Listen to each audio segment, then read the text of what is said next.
Oh, hello everyone, welcome to Growing with Grandpa. We're on the vegetable patch, we've got a lot growing, everything's growing well now. And we've got lots to harvest in the next few days. Look, we've got some beans here. I'm going to leave these because Grandma doesn't want any beans in the kitchen today. So we'll wait till there's a few more. But can you see those lovely beans?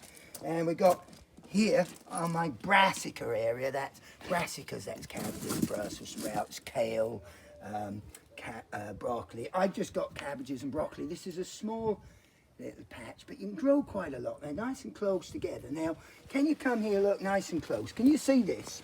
This broccoli, that's ready to pick. That is a beauty, that's a real beauty. We'll pick it. I've got some others a bit smaller. We'll have them in a few days. I'm going to cut that off nice and sharply there.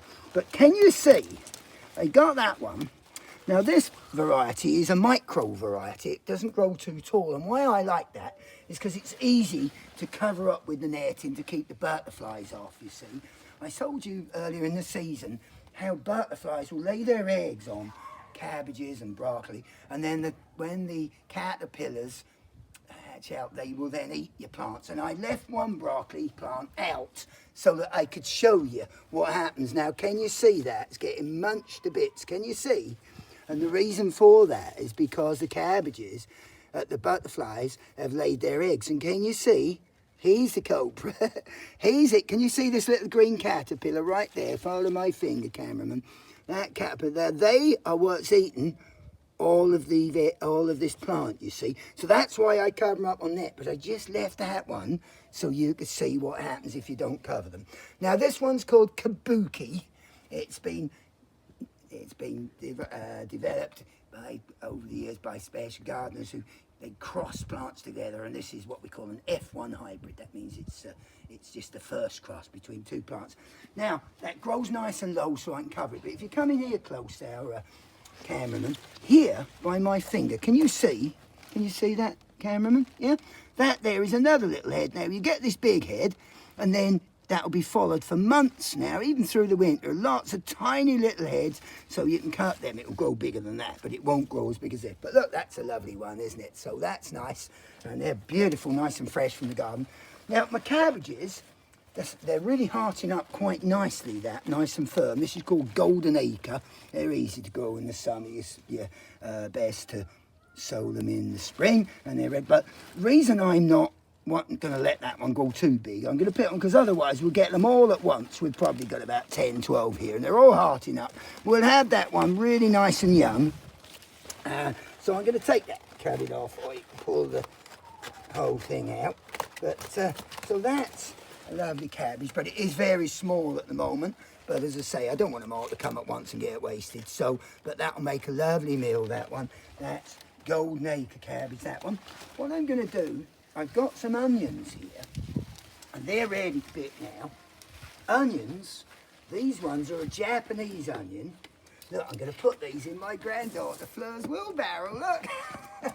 She's usually here to help me pick them, and she will be later in the summer, but we're not seeing much of her this year because of the, over here, because of the lockdown. But there we are, there's our lovely crops. And here's her carrots. She's picked some. She did pop over the other day. She's picked some little baby carrots, but we've got more growing in the ground. Now my onions, you can see the foliage is all bending over now.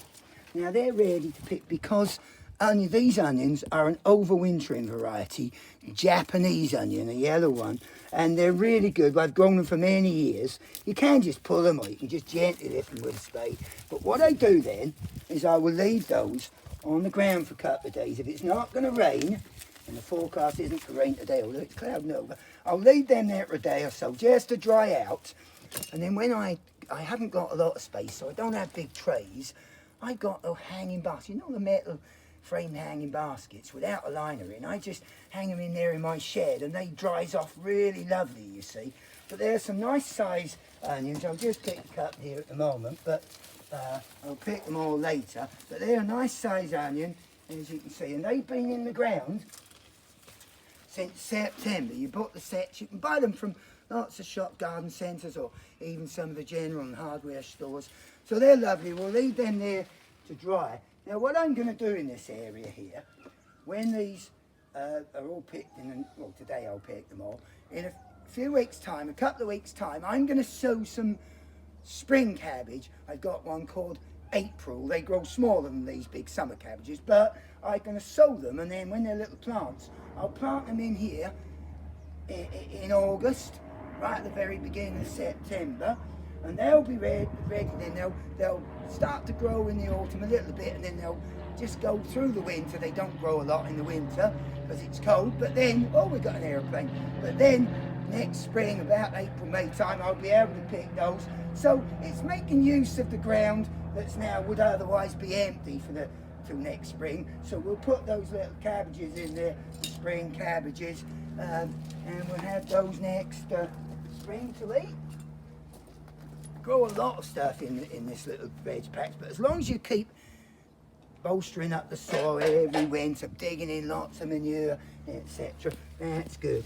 Now, look, we've got courgettes or zucchini here. These are baby little ones, but I'm going to pick a couple as real babies because we've got a lot coming at the moment, and they are really lovely when they're so young and fresh like that. I've got some bigger ones over here, but they're not very big. I never let my courgettes or zucchini grow too big, and the reason for that is because, you know, they're nicer when they grow really, really quickly. So once they're at this stage, you can pick them, or a little bit bigger, you can pick them.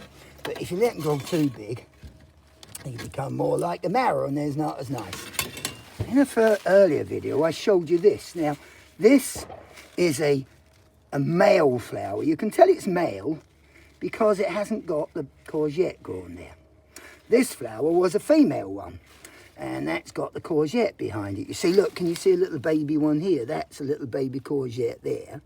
That's going to have a flower. But the pollen from this flower has to go on the female flowers, which then pollinates and then you get your courgette growing lovely. And these are growing really well. There's one here that's going a little bit rotten on the end. We can still cut that off, and you know, we probably won't. Something's been gnawing at that, so we'll put that one on the compost heap.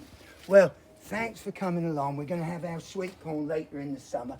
We're not even starting to grow cobs yet, but they're growing nice and strong. Oh, and I tell you one more thing I'm going to harvest while you're here.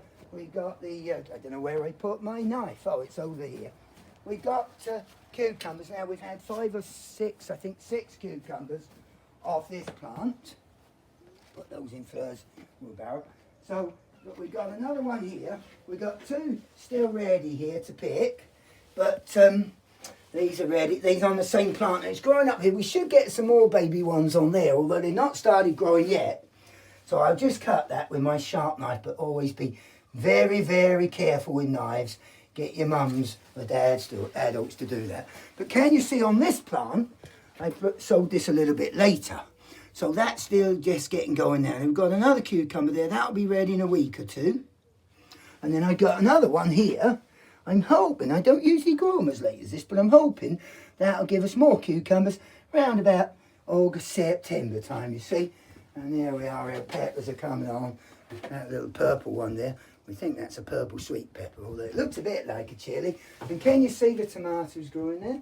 Now they'll get a lot bigger, and then they'll ripen. You might notice some of my plants, I start at this time of year to take some of the leaves off, because that helps the tomato bulk up the tomatoes themselves, that the fruits grow. I take them off, it gives more nutrient to the fruits, and also it helps the sun get to the fruits and helps them ripen. So I take the lower leaves off of the plants. That won't do them any harm at all. In fact, it will do them good. Well, thanks for coming along. Do come back. Do subscribe to my channel, and do come back again and watch more videos. We've got lots more to harvest and lots more to show you over the coming weeks and months. Well, thanks for coming. Happy growing.